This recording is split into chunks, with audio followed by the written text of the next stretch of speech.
नाजरीन, आलमी सियासत तेजी से तब्दील हो रही है। नई दोस्तियां और ताल्लुकात इस्तवार हो रहे हैं। पाकिस्तान की मुतवाज़न खारजा पॉलिसी और मौसर मिलिट्री डिप्लोमेसी आलमी उफक पर कामयाबियों की नवीद बन चुकी है। जी हाँ, भारत ने अमेरिका को दबाव में लाने के लिए रूस के सदर पुतिन को दौरे की दावत दी, लेकिन बीजिंग में होने वाले SCO सरबराही इजलास ने सारी गेम ही पलट दी है। रूस के सदर पुतिन ने वज़ीर आज़म शहबाज शरीफ को नवंबर में दौरा रूस की दावत दे दी है। अमेरिका के बाद पाकिस्तान की रूस से कुर्बत पर हिंदुस्तान परेशान है। चीन से पाकिस्तान की स्ट्रेटजिक पार्टनरशिप पहले ही हिंदुस्तान को बहुत खटक रही थी। अब चीन के बाद रूस से कुर्बत भारत के लिए खतरे की नई घंटी है। जी हाँ, अमेरिका सदर ट्रंप ने तो साफ कह दिया है कि वो टैरिफ के मामले पर भारत को कोई रिलीफ नहीं देंगे। अमेरिका और यूरोपीय यूनियन की पाबंदियों से बचने के लिए सऊदी अरब और इराक ने भी भारत को खाम तेल की फ़रोख्त बंद कर दी है, जो भारत के लिए एक बहुत बड़ा झटका है। इसके साथ ही भारत में सऊदी अरब का ऑयल रिफाइनरी मंसूबा भी हवा में मुअल्लक हो गया। यूरोपीय यूनियन ने जुलाई में रूसी खाम तेल खरीदने पर भारतीय ऑयल रिफाइनरीज पर पाबंदियां लगाई थी। शिपिंग डेटा के मुताबिक यूरोपीय पाबंदियों के बाद अगस्त में भारतीय ऑयल रिफाइनरी को सऊदी और इराकी कंपनीज की कोई शिपमेंट मौसूल नहीं हुई, जिसके बाद भारतीय ऑयल रिफाइनरी अब सिर्फ रूसी खाम तेल पर ही इन्हिसार कर रही है। बैनुल-अक़वामी जरीदे द डिप्लोमैट्स की रिपोर्ट के मुताबिक अमरीकी तरजीहात में तब्दीली आई है और उसका झुकाव भारत की बजाय पाकिस्तान की जानिब वाज़ेह है। पाकिस्तान अमरीका के लिए जनूबी एशिया और मशरक़ वस्ता में अहम किरदार का हामिल है। हालिया पाक भारत तनाज़े ने भी अमरीका की अस्करी ताकत के हवाले से अंदाजे यकसर बदल दिए हैं।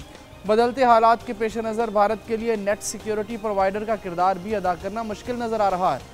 अमरीका पाकिस्तान ताल्लुकात के फ़रोग़ से मुश्तरका मफादात की हम आहंगी मज़ीद बेहतर हो गई है। अमरीका भारत को जनूबी एशिया में मुतबादिल शराकतदार के तौर पर नहीं देख रहा। अमरीकी तरजीहात में तब्दीली भारत के लिए परेशानी का बायस बन चुकी है।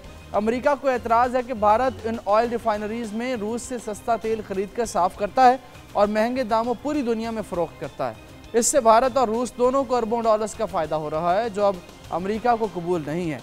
सदर ट्रंप ने हिंदुस्तान को पैगाम दिया है कि वो अमरीका और रूस में से किसी एक का इंतखाब करे। इस दौरान वज़ीर आज़म मोदी ने कई गलतियां की, जिसका खमियाजा भारत भुगत रहा है। भारतीय मईशत डूब रही है और करोड़ों लोगों की नौकरियां दांव पर लग चुकी हैं। बदलती हुई आलमी सियासत में अगर किसी मुल्क को सबसे ज़्यादा नुकसान पहुंचा है तो वो भारत है। इंडिया के दानिश्वर और गैर जानिबदार तजिया निगार भी सूरत हाल पर परेशान हैं और मोदी पर सख्त तनकीद कर रहे हैं। उनसे इस्तीफ़ा देने के मुतालबे किए जा रहे हैं, लेकिन मोदी के दिमाग में पाकिस्तान से दुश्मनी भरी हुई है। वो पाकिस्तान के खिलाफ बयानिया से नहीं निकल रहे। पाकिस्तान चीन, रूस समेत यूरोपीय यूनियन और अमेरिका के साथ ताल्लुकात बहुत बेहतर कर चुका है। पाकिस्तानी क़यादत ने भारत को कई बार बराबरी की सतह पर बातचीत की पेशकश की, लेकिन भारत ने कोई मुस्बत जवाब नहीं दिया। भारत की हठधर्मी खित्ते को एक नई जंग में धकेल सकती है। दुनिया की निगाहें चीन और जनूबी एशिया पर हैं। सोशल मीडिया पर इंडियन सार्फिन ने पाकिस्तानी वज़ीर आज़म की चीन, रूस और ईरान के सदूर से मुलाकातों की वीडियोज़ शेयर करते हुए मोदी पर तनकीद की है।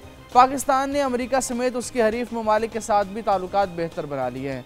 पाकिस्तान दुनिया का एक अहम खिलाड़ी बन चुका है, जिसे किसी सूरत नज़रअंदाज नहीं किया जा सकता। एक सारिफ ने लिखा कि पाकिस्तान शी जिनपिंग और पुतिन के साथ फ्रंट स्टेज पर खड़ा है। यह नरेंद्र मोदी की तबाहकुन खारजा पॉलिसी का नतीजा है। एक सारिफ के मुताबिक इंडिया को फौरी तौर पर एक तालीम याफ्ता वज़ीर आज़म की ज़रूरत है, जो आलमी हालात को समझता हो और सही क़यादत कर सके। एक तरफ अमेरिका ने भारत को धुतकार दिया है, तो दूसरी तरफ इंडिया के लिए सबसे बड़ा खतरा पाकिस्तान, रूस और चीन का इकट्ठा होना है। रूस और चीन पहले ही साथ हैं। पाकिस्तान और चीन की दोस्ती भी बहुत गहरी है। पाकिस्तान की कामयाब डिप्लोमेसी के बायस पाकिस्तान के लिए बहुत से रास्ते खुले हैं। बीजिंग परेड में चीन की हैरानकुन फौजी ताकत और जदीद तरीन हथियारों के मुजाहरे पर यूरोपीय यूनियन परेशान है। जो ही यह परेड शुरू हुई, अमेरिका के सदर ट्रंप ने अपने सोशल मीडिया अकाउंट से एक पैगाम भेजा, जिसमें चीन, रूस और शुमाली कोरिया के रहनुमाओं पर अमेरिका के खिलाफ साजिश का इल्ज़ाम आयद किया गया। चीनी सदर ने भी अमेरिका को जिद्द करने के लिए तमाम अहम मौक़ों पर रूस और शुमाली कोरिया के सदूर को अपने साथ रखा, जो अमेरिका के लिए सख्त पैगाम थे। पाकिस्तान तीनों ममालिक अमेरिका, चीन और रूस से दोस्ताना ताल्लुकात रख सकता है। पाकिस्तान के लिए बेहतरीन रास्ता यही है कि वो कसीरुल-जहती खारजा पॉलिसी इख्तियार करे, जिसमें चीन के साथ स्ट्रेटजिक शराकतदारी, रूस के साथ तवानाई और दिफाई ताउन और अमेरिका के साथ तिजारती और माली ताल्लुकात को यकजा किया जाए। अमेरिका अब भी पाकिस्तान के लिए बरामदात की सबसे बड़ी मार्केट है। टेक्सटाइल की सनत खास तौर पर अमेरिका पर इन्हिसार करती है और ज़र मुबादला के ज़खायर में बड़ा हिस्सा वहीं से आता है। इसके अलावा आलमी मालियाती इदारों IMF और वर्ल्ड बैंक में अमेरिका के असर और रसूख को नजरअंदाज नहीं किया जा सकता। पाकिस्तान के लिए कर्जों और माली मुआवनत के प्रोग्रामों में अमेरिकी हिमायत का किरदार बुनियादी है। अमेरिकी सरमायाकारी, टेक्नोलॉजी और IT के शोबे में पाकिस्तान की मशरत के लिए नई राहें खोल सकती हैं। हमारे लिए तीनों ताकतों के साथ ताल्लुकात में तवाज़ुन रखना ज़रूरी है। इस तवाज़ुन के नतीजे में पाकिस्तान की मईशत को बरामदात में इजाफे, तवानाई बहरान में कमी, सरमायाकारी में बेहतरी और आलमी मालियाती दबाव में कमी की शक्ल में फ़ायदा होगा। पाकिस्तान की कामयाबी इसी में है कि वो किसी एक ब्लॉक पर इन्हिसार न करे, बल्कि तीनों के साथ ताल्लुकात को हकीकत पसंदी और हिकमत अमली के साथ आगे बढ़ाए।